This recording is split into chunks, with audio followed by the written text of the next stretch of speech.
यहाँ पर हम देखते हैं प्रश्नमाला 10.2 हम देखते हैं यहाँ पर।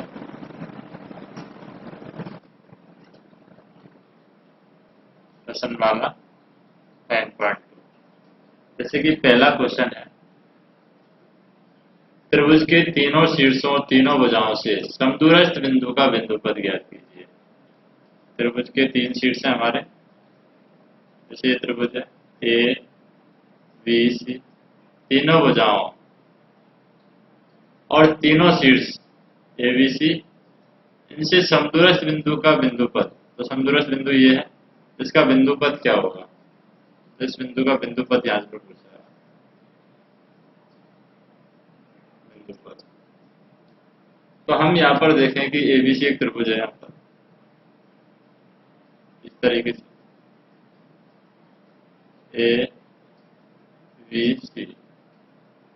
अब इसमें ए बी का मध्य बिंदु है डी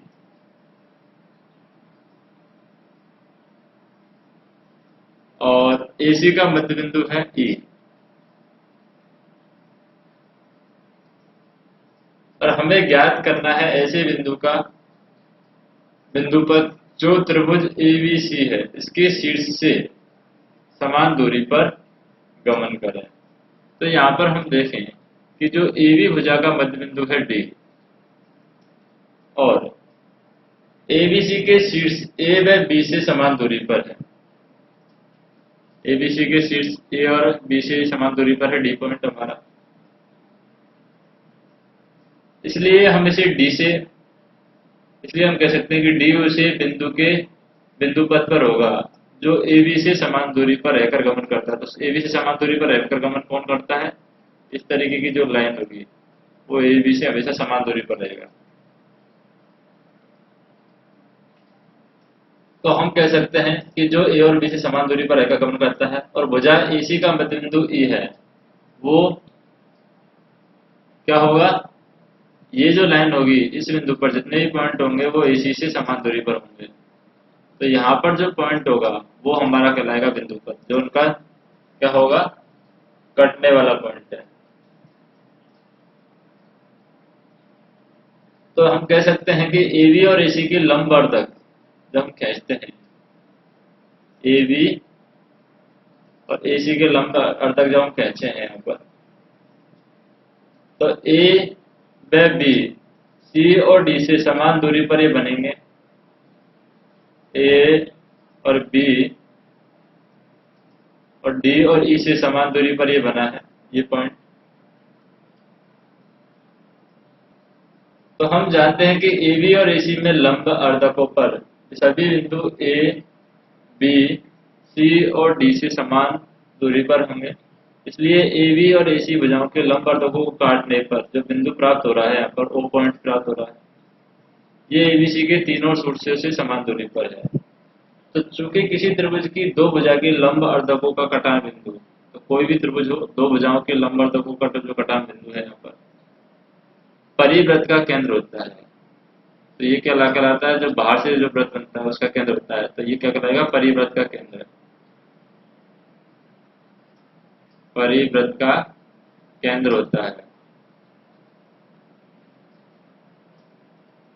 इसलिए हम कह सकते हैं कि त्रिभुज ABC का जो बिंदुपथ होगा वो तीनों शीर्षों से समान दूरी पर बिंदु का बिंदुपथ क्या होगा? परिकेंद्र होगा। तो परिकेंद्र यहाँ पर आंसर होगा। अब हम देखते हैं दूसरा क्वेश्चन।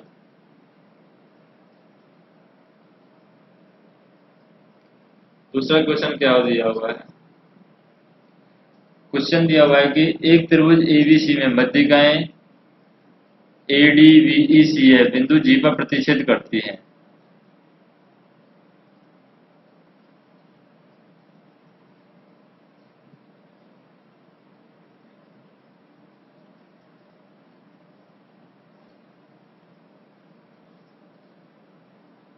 इसमें हम पहले क्वेश्चन में एक और दूसरे तरीके से भी इसको सिद्ध कर सकते हैं।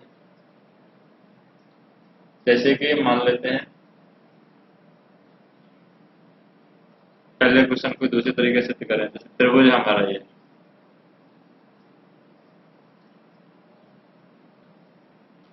A ABC का शीर्ष A है और B है, AB और AC तथा BA और BC पर स्थित होने के कारण AB व AC BA और BC से समान दूरी पर स्थित है।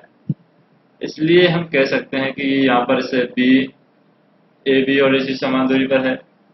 AB उन बिंदुओं के बिंदु पथ पर होंगे तो AB और AC और BA और BC से समान दूरी पर रेखा गमन करते हैं, तो हम जानते हैं कि एंगल जो होगा BAC, जैसे एंगल यहाँ पर जो बन रहा है BAC का आधा एंगल ABC के कोण अर्धकों के सभी बिंदु AB, जैसे यहाँ पर ये जो पॉइंट है बेस का पॉइंट, ये पॉइंट है बीच का पॉइंट, ये पॉइंट है बीच का पॉइंट, तो ये जो पॉइंट आएगा वो हमारा समान दूरी पर होगा शीर्षों से और भुजाओं से भी। इसलिए हम कह सकते हैं कि BAC ABC के कोण अर्धकों का कटान बिंदु वो होगा जो तीनों भुजाओं से समान दूरी पर है। तो किसी भी त्रिभुज के किन्हीं दो कोणों के अर्धकों का कटान बिंदु, दो कोणों के अर्धक का कटान बिंदु भी उस त्रिभुज के अंतःवृत्त का केंद्र होगा। तो ये यहाँ पर कहलाएगा अंतःवृत्त का केंद्र। ये बाह्य वृत्त का केंद्र नहीं होगा, अंतःवृत्त का केंद्र होगा।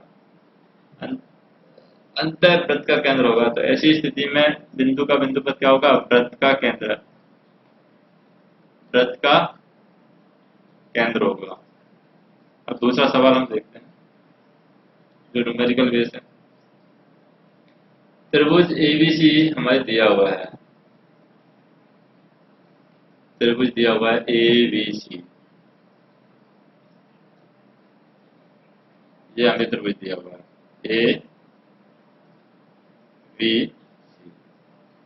ABC में माध्यिकाएं हैं AD, VE और CF बिंदु O पर प्रतिच्छेद करती हैं।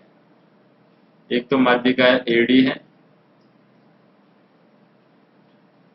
एक है माध्यिका VE और एक है माध्यिका CF। ये हमारी किस पॉइंट पर प्रतिच्छेद कर रही हैं? O बिंदु पर प्रतिच्छेद कर रही हैं।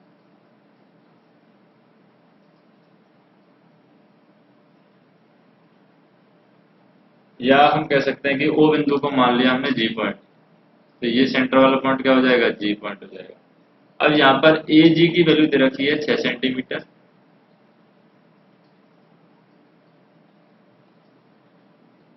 और VE की वैल्यू दे रखी है यहाँ पर 9 सेंटीमीटर, VE 9 सेंटीमीटर और GF दे रखा है 4.5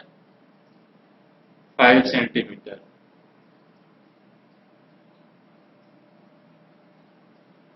तो GD, VG और CF ज्ञात करना है। GD ज्ञात करना है, V और G ज्ञात करना है और C और F और ज्ञात करना है।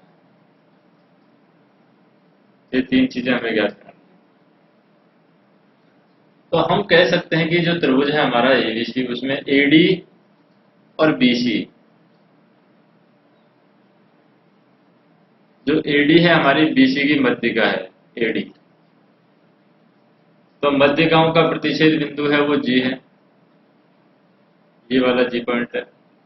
इसका मतलब हम कह सकते हैं कि AG डिवाइड बाई GD, ये क्या है? 2:1 है। तो इससे हमारी GD की वैल्यू आ जाएगी, क्योंकि AG की वैल्यू रखी अच्छा है, तो GD की वैल्यू इससे आ जाएगी हमारी 3। तो GD की वैल्यू होगी 3 सेंटीमीटर। पहला क्वेश्चन हो गया। अब हम देखें ABC के अंदर ही VE जो है वो AC की क्या है? मध्यिका है। तो हम कह सकते हैं कि VG divide by GE equal to 2:1। अब VG और GE, लेकिन VE की वैल्यू दे रखी है 9 हमें, तो VE में से GE की लिख सकते हैं, यानी VG डिवाइड बाई GE की वैल्यू है वो हो जाएगी VE माइनस के GV या बी जी इक्वल टू 2:1। तो ये हो जाएगी हमारी we ji divide by V E की वैल्यू है 9 minus we ji divide by 2/1। इससे हमारी वी जी की वैल्यू आ जाएगी, क्योंकि 18 minus 2 B G equal to B G, तो बी जी की वैल्यू आ जाएगी यहाँ पर 6 सेंटीमीटर।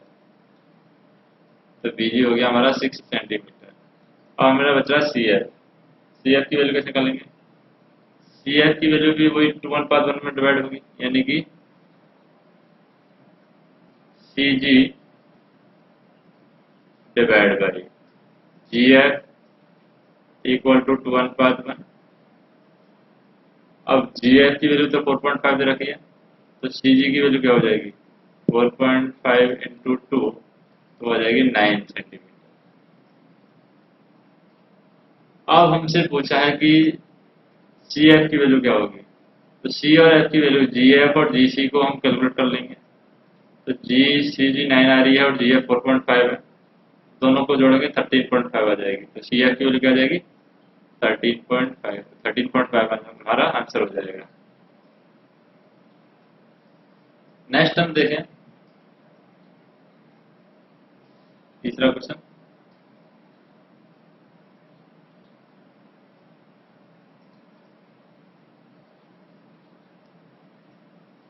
जैसे त्रिभुज दे रखा है एक एबीसी,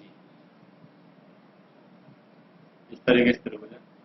त्रिभुज एबीसी में मध्यिकाएं एडी बीई सीएफ के मृत्यु जी पर प्रतिष्ठित करती है। ए बी सी मध्यिकाएं हैं वो जी पर प्रतिष्ठित कर रही है। एक तो एडी है, एक बीई है और एक सीएफ है। ये किस पर प्रतिष्ठित कर रही है? जी बिंदु पर प्रतिष्ठित कर रही है।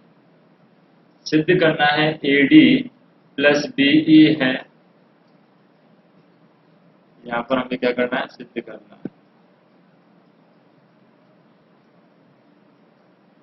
एडी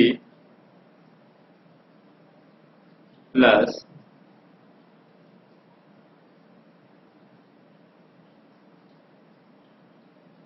डीई ये हमारा ग्रेटर देन होगा 3/2 एबीसी।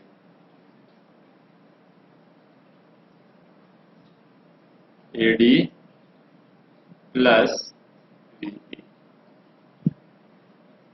और यहाँ पर हमें दिया हुआ है संकेत के रूप में या एंड्स के रूप में, वो दिया हुआ है कि एजी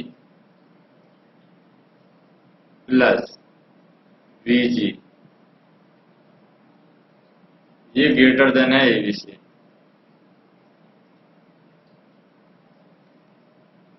तो हम यहाँ पर देखें कि पहले जब चित्र हमने बनाया है तो यहाँ पर उपपत्ति क्या हुई है? उपपत्ति के रूप में बात करें, उपपत्ति उपपत्ति में हम लिख सकते हैं कि वी जी प्लस के जी ई इक्वल टू होता है वी। अब Vg की वैल्यू हम ऐसे लिख सकते हैं, यानी Vg का भाग देख लिख सकते हैं, Vg divide by Vg plus Ge divide by Vg equal to Ve divide by Vg। तो ये हो जाएगा 1 plus Ge divide by Vg equal to Ve divide by Vg। अब Ge डिवाइड बाई Vg, तो ये हो जाएगा 1/2। तो 1 plus 1/2 equal to Ve divide by Vg। तो ये हो जाएगा 3/2 equal to Ve divide by Vg। तो इससे हमारी Ve की वैल्यू आ गई, Ve equal to 2/3 Vg।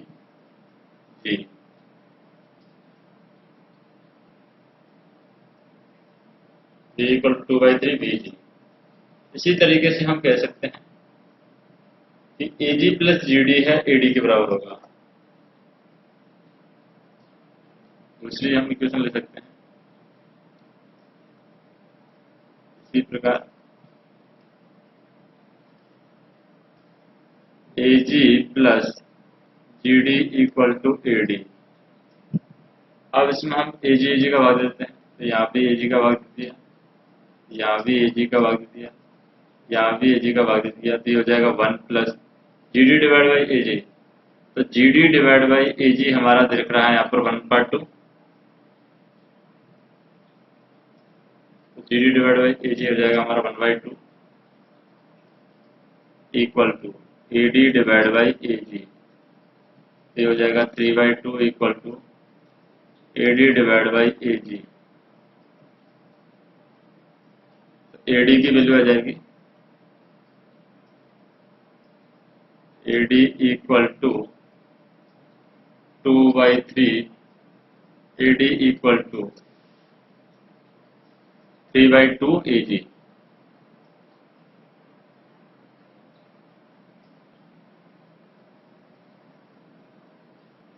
3/2 AG।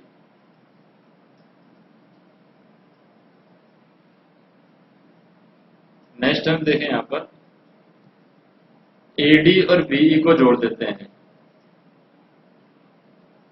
AD और BE को जोड़ा हमने, जैसे कि यहाँ पर जोड़ा AD प्लस VE, 2/3 कॉमन ले लेंगे तो यहाँ पर हो जाएगा VG प्लस AG।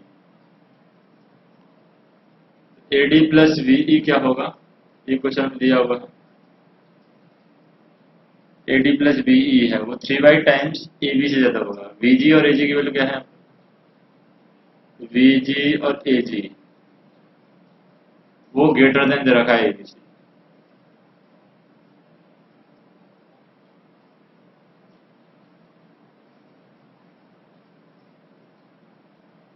तो VG AG ग्रेटर देन दे रखा है ABC, इसके अकॉर्डिंग हम कह सकते हैं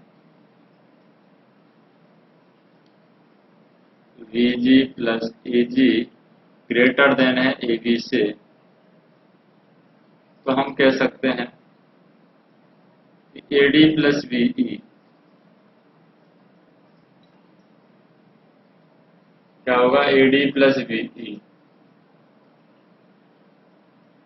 या 3/2 times VG plus AG। VG plus AG greater then होगा 3/2 टाइम्स AB से।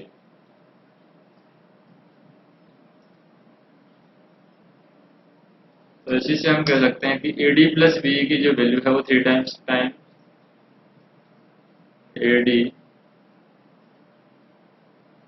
प्लस VE की जो वैल्यू है वो होगी 3/2 टाइम्स AB से ज्यादा। यही हमें सिद्ध करना था।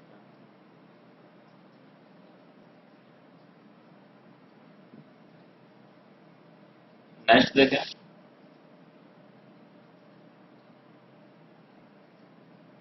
Fourth number question.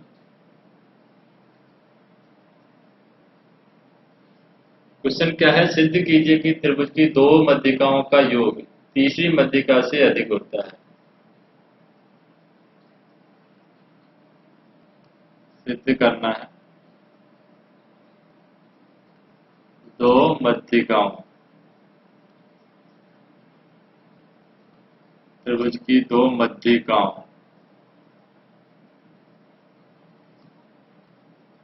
का योग तीसरी से ज्यादा होता है।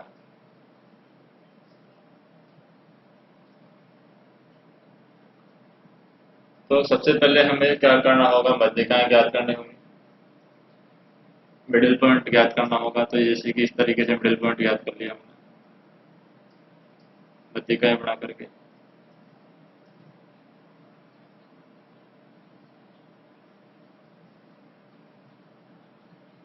ये हमारा त्रिभुज हो गया ABC, ये मध्यिकाएं होगी।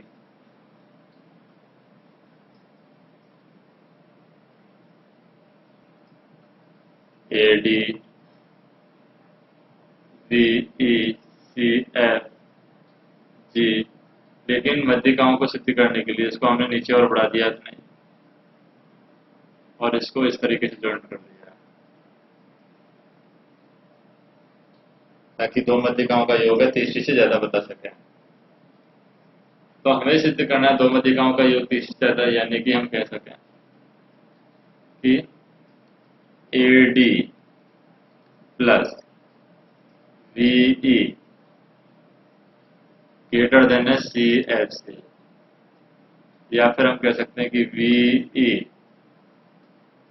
प्लस CF ग्रेटर देन है AD से, या फिर हम कह सकते हैं कि AD plus CF greater than है VE से। तो रचना हमने बना दी है, AD को यहाँ पर कहाँ तक बढ़ा दिया है, AD को H तक बढ़ा दिया है। ये हम लिखेंगे रचना में, AD को H तक बढ़ाया,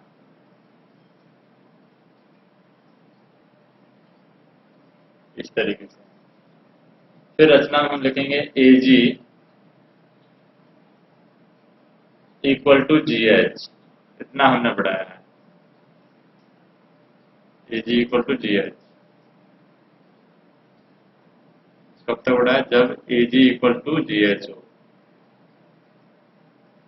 और H को B से मिला दिया, H को C से मिला दिया, तो ये भी हम लिख देंगे, H को B और C से मिलाया।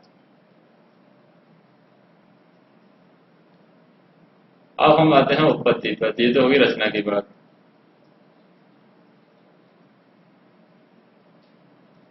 उत्पत्ति में क्या होगा, उत्पत्ति में हमारा त्रिभुज AVH बना है। इस AVH के अंदर EV का मध्य बिंदु है,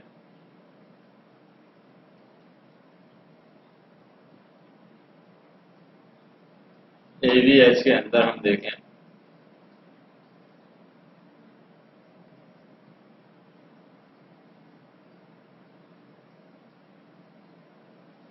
F है, यहाँ पर AV का मध्य बिंदु है, और G है वो AH का मध्य बिंदु है रचना से। तो इसका मतलब कह सकते हैं कि F और G है, ये किसके पैरेलल है, F और G BH के पैरेलल है। उत्पत्ति से पता चला है चीजें। जैसे हम बात करें त्रिभुज ABC में, F AB का मध्य बिंदु है,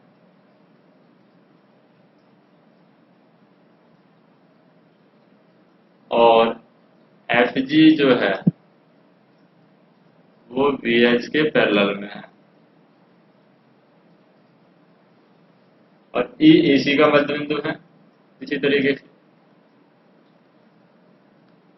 AC का मध्य बिंदु है, और हम कह सकते हैं यहाँ पर कि G AH का मध्य बिंदु है। तो हम कहेंगे कि G E है वो पैरेलल है HC के। इसी तरीके से VG है, पैरेलल है वो है H और C के। तो इस प्रकार VHCG है वो समांतर चतुर्भुज बन जाता है। VHCG क्या बन गया, समांतर चतुर्भुज।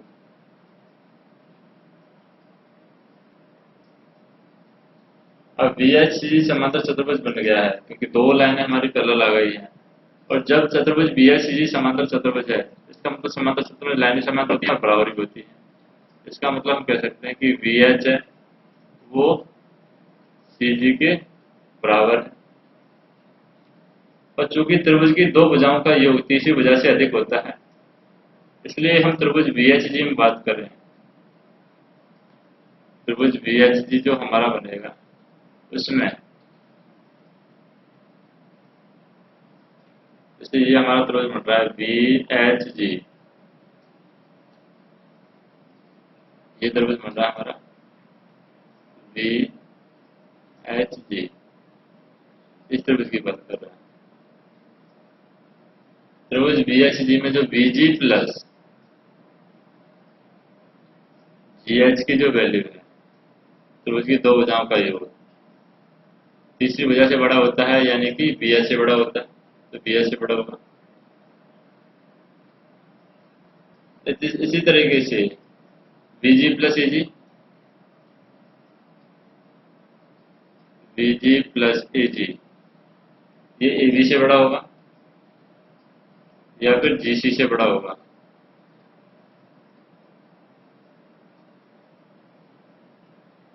बीजी प्लस एजी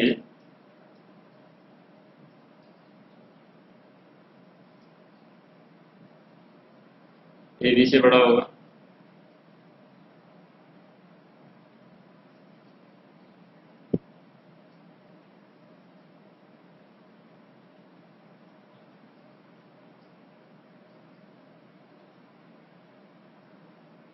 या फिर हम कह सकते हैं कि जीसी से बड़ा होगा।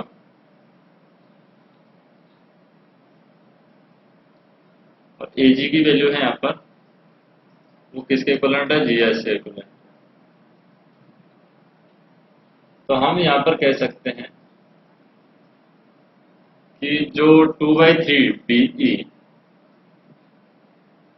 2/3 बीई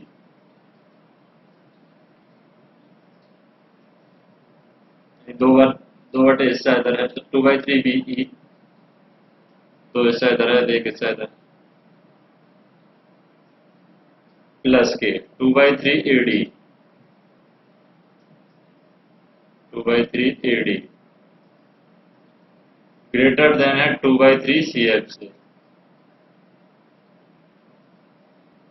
क्योंकि हमारा एजी, अब यहाँ पर हम कह सकते हैं कि एजी की वैल्यू दे रखी है 2/3 एडी और बीजी की वैल्यू दे रखी है 2/3 बीई और सीजी की वैल्यू दे रखी है 2/3 सीएफ। तो इसके अकॉर्डिंग हम देखें 2/3, हम इस तरीके से ले लेंगे common, 2/3 BE plus AD greater than है 2/3 सीएफ से। तो यहाँ पर हम कहेंगे कि BE plus AD greater than है सीएफ से। तो हम कह सकते हैं कि बीई प्लस के सीएफ भी हमारा एडी से ज़्यादा हो सकता है, एडी प्लस सीएफ भी हमारा बीई से ज़्यादा हो सकता है, इस तरीके से। तो इसी प्रकार यह आ जाएगा।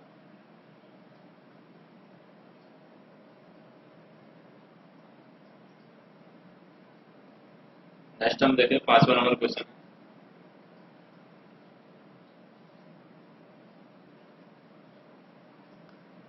क्वेश्चन क्या है, त्रिभुज एबीसी में मध्यिकाएं एडी बी सीएफ बिंदु जी पर प्रतिच्छेद करती हैं, इस तरीके से।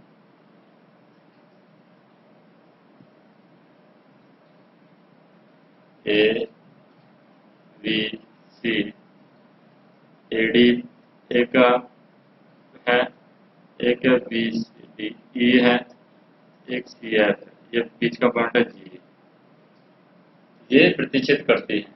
तो सिद्ध हमें करना है, क्या करना है, सिद्ध करना है कि 4 times AD plus BE plus C F equal to और greater than 3 times A B plus B C plus C A, जिसको हमें सिद्ध करना है। तो सबसे पहले हम देखें, उत्पत्ति में देखें, मध्यिकाओं का प्रतिच्छेद बिंदु जी है। उत्पत्ति के अकॉर्डिंग बात करें, उत्पत्ति में जो A G divide by G D होगा वो क्या होता है, 2:1। तो G D divide by A G क्या हो जाएगा,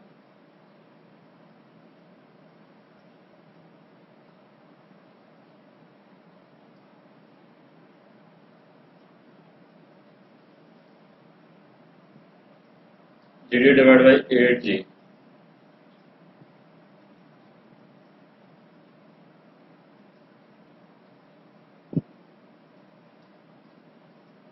जी डिवाइड बाई ए जी, ये होगा 1/2। अब हम क्या कर सकते हैं, दोनों साइड वन वन जोड़ देते हैं। तो ये हो जाएगा 1 plus G D divide by A G equal to 3/2। A G plus G D हो जाएगा यहाँ पर। ए जी प्लस जी डी क्या हो जाता है, ए जी प्लस जी डी हो जाता है ए डी, यानी A D divide by A G equal to 3/2। तो ए डी की वैल्यू आ जाती है यहाँ पर, ए डी इक्वल टू क्या हो जाएगा,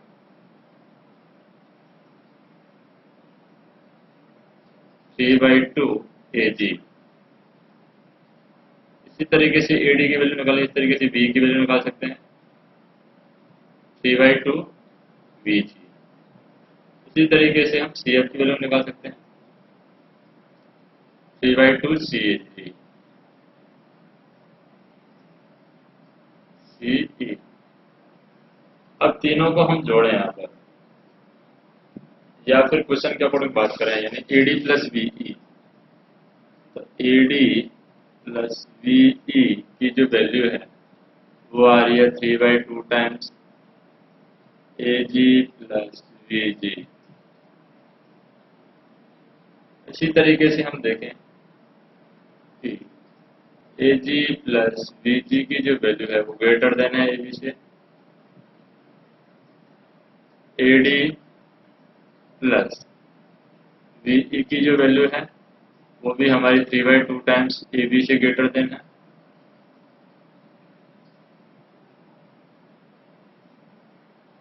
और 2 टाइम्स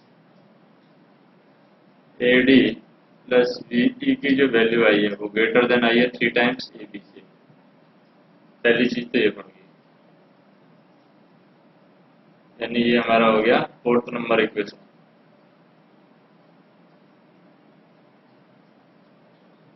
ये हमारी 3 इक्वेशन हो गई है, जैसे कि 1 है, 2 है, 3 है। अब हम क्या करते हैं, 2 और 3 को जोड़ देते हैं, V E plus C F. तो ये हो जाएगा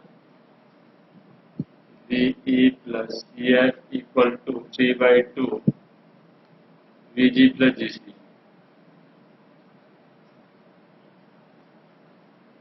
तो ये हो जाएगा हमारा वी जी प्लस जी सी क्या होता है, वी सी। तो V E plus C F equal to 3/2 times V C. तो ये 2 से मल्टीप्लाई हो जाएगा, V E plus C F equal to 3 times V C greater than, यहाँ पर भी greater than 3 times V C. अब इसको हम जोड़ दें समीकरण के अकॉर्डिंग, तो ये हो जाएगा C F plus A D equal to 3/2 times G C plus A G. और G C plus A G क्या होता है, सी ए हो जाएगा हमारा, क्योंकि जी सी प्लस ए जी है वो सी ए से ज़्यादा होता है, या जी ए से ज़्यादा होगा। तो सी जी plus A ji, C ji plus A G क्या होता है, सी जी plus A ji, C ji plus A जी, जी ए से ज़्यादा होता है।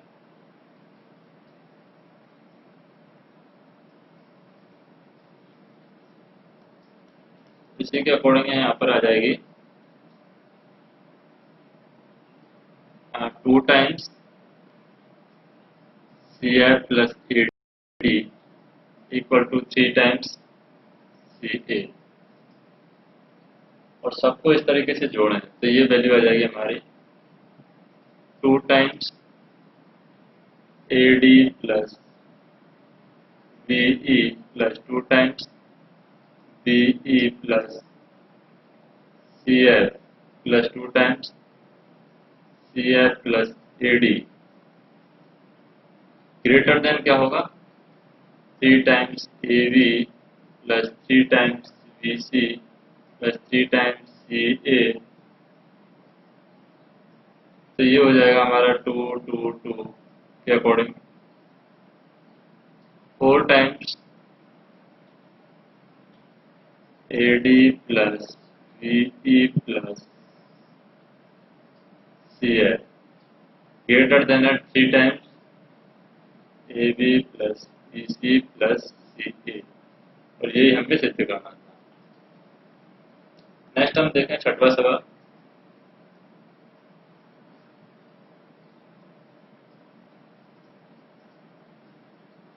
ABC का लंब केंद्र है P, इस तरीके से है ABC, इसका लंब केंद्र है P, यानी कि इस पॉइंट पर एक केंद्र बना हुआ है, वो है P। तो सिद्ध करना है कि PVC को लंब केंद्र बिंदु A पर है।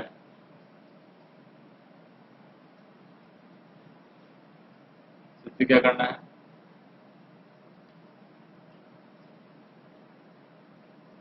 PVC का लंब केंद्र A पर है।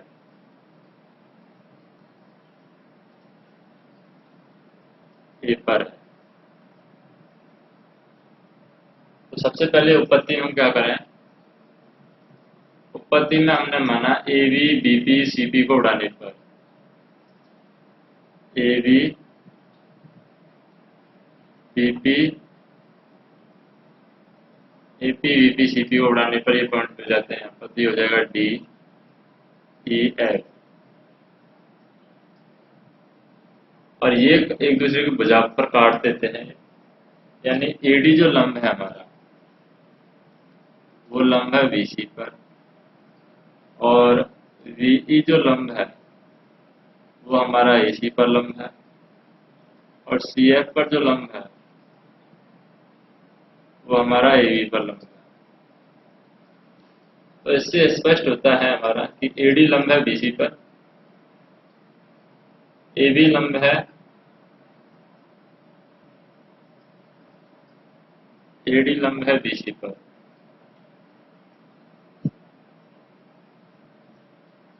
BC पर, AB लंब है CB पर,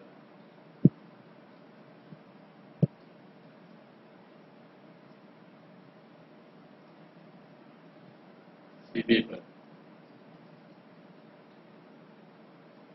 AB लंब है CB पर, और AC जो लंब है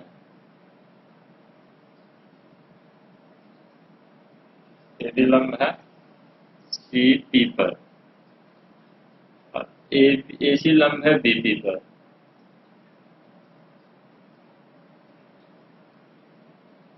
AC BP पर लंब, तो हम कह सकते हैं कि बिंदु A है PVC का लंब केंद्र है। अतः बिंदु A त्रिभुज PVC का लंब केंद्र है।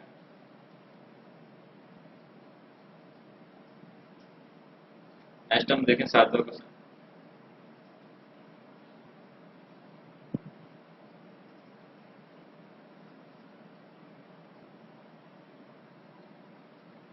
त्रिभुज ABC में मध्यिकाएं दे रखी है हमारा, जैसे त्रिभुज ABC है इस तरीके से,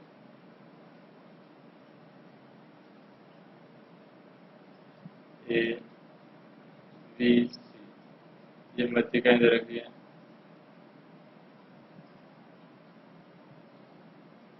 ये G पॉइंट मान लिया, ये D पॉइंट मान लिया, ये E पॉइंट मान लिया, ये F पॉइंट मान लिया। तो यहाँ पर हमें दे रखा है कि GF की वैल्यू दे रखी है 4, तो GC की निकालनी है। और ये तो पहला सवाल हो गया। दूसरा सवाल है AD की वैल्यू दे रखी है 7.5, तो GD की हमें निकालनी है। तो मध्यिकाओं के अकॉर्डिंग बात करें हम, जैसे कि GC divide by GF equal to 2:1। GC divide by GF की वैल्यू दे रखी है 4 इक्वल टू 2:1। तो GC की वैल्यू आ गई 8 सेंटीमीटर, 8 आंसर आ जाएगा। दूसरा हम देखें CF, तो CF की जो वैल्यू है वो है GC प्लस के GF, और GC की वैल्यू हमारी क्या आई है 8, और GF की वैल्यू क्या आ रही है 4 पहले से दे रखी है, तो ये आ जाएगी 12। तो 12 सेंटीमीटर आएगी GF की value.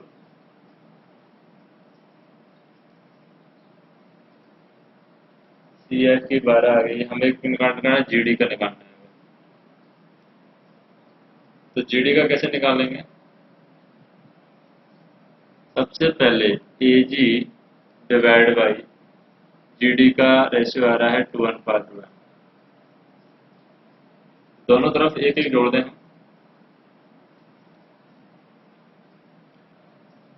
AG plus GD divide by GD equal to, दोनों पर एक एक जोड़ेंगे तो हो जाएगा 3। तो इस तरीके से AG प्लस GD क्या हो जाता है AD divide by GD equal to 3। तो GD की वैल्यू क्या आ जाती है यहाँ पर? AD की वैल्यू 7.5 है, तो GD की वैल्यू आ जाएगी AG प्लस GD AD होता है। AD की वैल्यू रख देते हैं 7.5, GD इक्वल टू 3। तो GD की वैल्यू आ गई 7.5 डिवाइड बाई 3, 2.5। तो GD की वैल्यू आ गई 2.5 सेंटीमीटर। तो ये हमारा आंसर हो जाएगा। नेक्स्ट हम देखते हैं 8वां सवाल।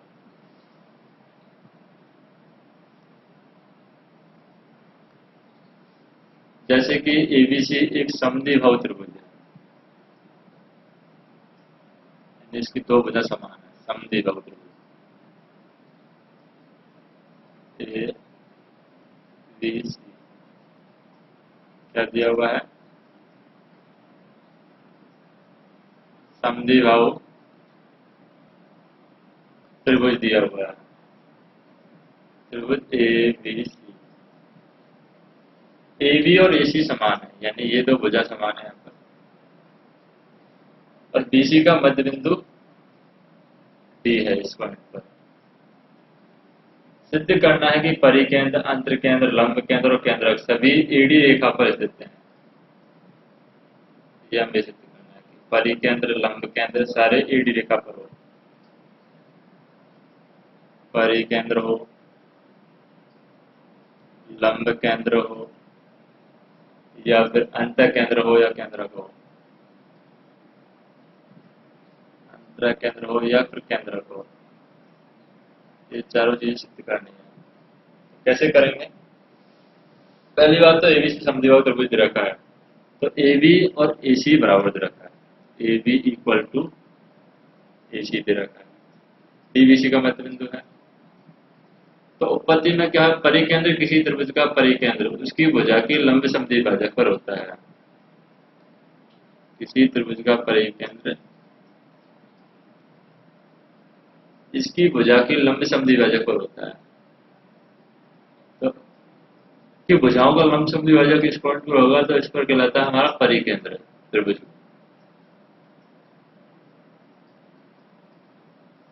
तो हम कह सकते हैं कि भुजा भुजा भुजा नियम से क्या होगा?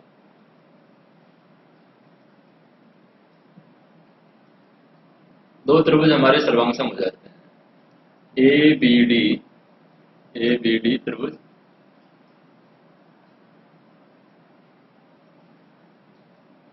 त्रिभुज ए सी डी।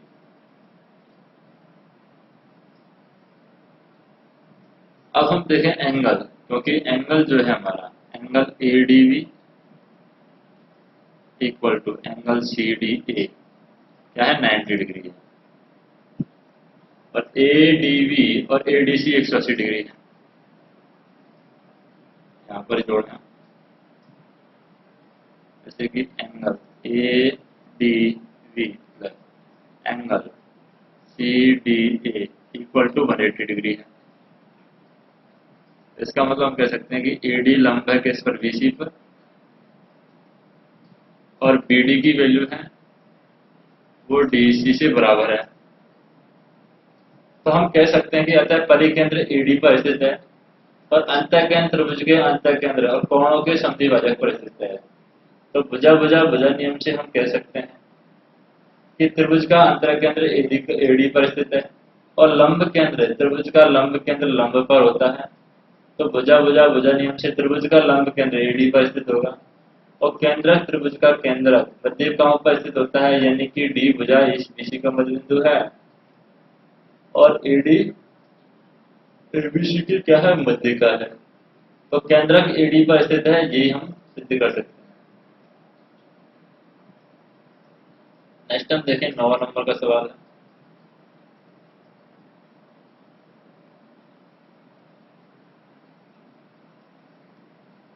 क्वेश्चन क्या है, त्रिभुज एबीसी का लंब केंद्र एच दे रखा है। त्रिभुज एबीसी हमारा इस तरीके से बना देते हैं,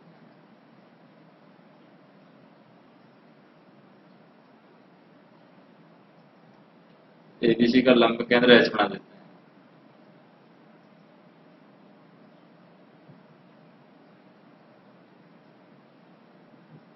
एडी वी सी एल लंब केंद्र बना दिया एच।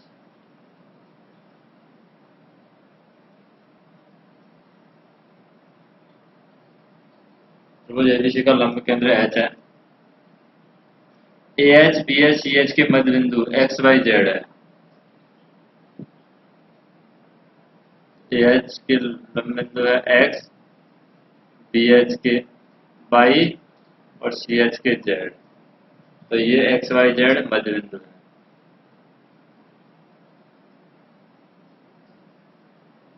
X Y Z. सिद्ध करना है कि त्रिभुज एक्स वाई जेड का लंब केंद्र भी एच है।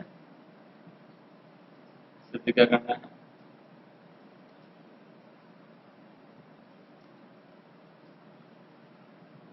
त्रिभुज एक्स वाई जेड का लंब केंद्र भी एच है, एच है। तो यहाँ पर हम देखें त्रिभुज ए बी एच, यानी बाहर वाले त्रिभुज की बात करें, ए बी एच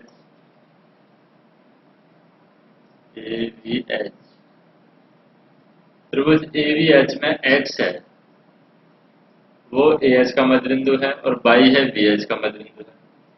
तो हम कह सकते हैं कि एक्स वाई पैरेलल है ए बी के मध्य बिंदु प्रमेय से। ये किसे है, मध्य बिंदु प्रमेय,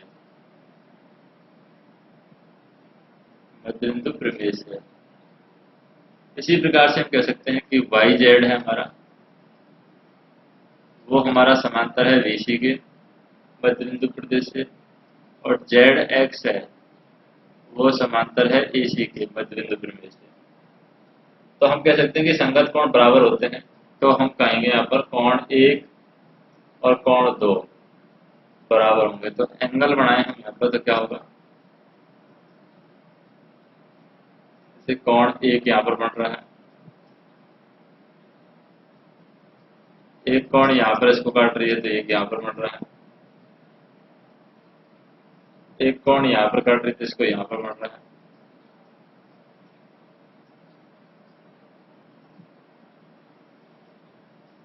ये 1 कोण, तो यहाँ पर एंगल 1 और एंगल 2 दोनों एक ही साइड बने हुए हैं और प्रत्येक 90 डिग्री का कोण है। तो हम कह सकते हैं कि angle 1 equal to angle 2 equal to 90 degree, और ये इक्वल टू 90 डिग्री है। इसका मतलब हम कह सकते हैं कि ये त्रिभुज एक्स वाई जेड का लंब केंद्र है एच। ये हमारा सिद्ध हो जाएगा। लास्ट क्वेश्चन देखते हैं, 10 नंबर का क्वेश्चन।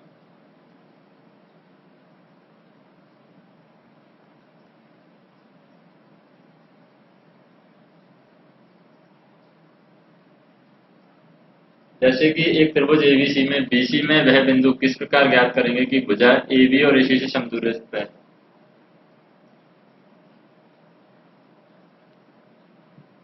ये त्रिभुज है एबीसी, बीसी में वह बिंदु कौन सा ज्ञात करेंगे जो भुजा क्या है एबी और एसी से समान बिंदु पर है। तो ये बिंदु हमें ज्ञात करना है बीसी में।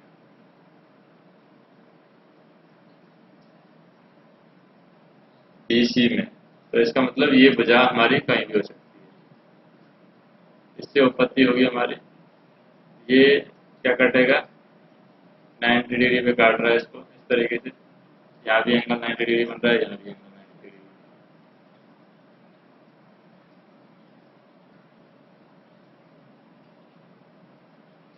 तो यहाँ पर एबीसी में भुजा बीसी है, वह बिंदु भुजा बीसी में वह बिंदु किस प्रकार ज्ञात करेंगे कि दो भुजा एबी और बीसी से समान दूरी पर स्थित है। तो हम कह सकते हैं कि कोण ए का समद्विभाजक हमने क्या खींचा है, ए एक्स खींचा है इस तरीके से, जो बीसी को डी पर काटता है।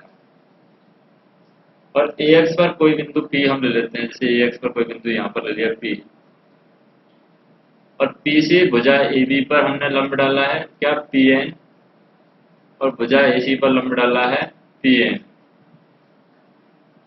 तो यहाँ पर जो पी एन की वैल्यू है, यानी पी एन हमारा लंब है एबी पर, और पी एन जो हमारा लंब है यहाँ पर वो है एसी पर। इसका मतलब हम कह सकते हैं कि त्रिभुज ए पी एन वह त्रिभुज ए पी एम से क्या होगा, दोनों से पी एन ए और पी एम ए दोनों 90 डिग्री है, रचना से पता चल रहा है। Angle P N A plus angle या equal to angle P M A, दोनों 90 डिग्री किससे है, रचना से। दूसरा एपी दोनों में ओवेनिष्ठ है, यानी एपी इक्वल टू एपी क्या है, ओवेनिष्ठ है।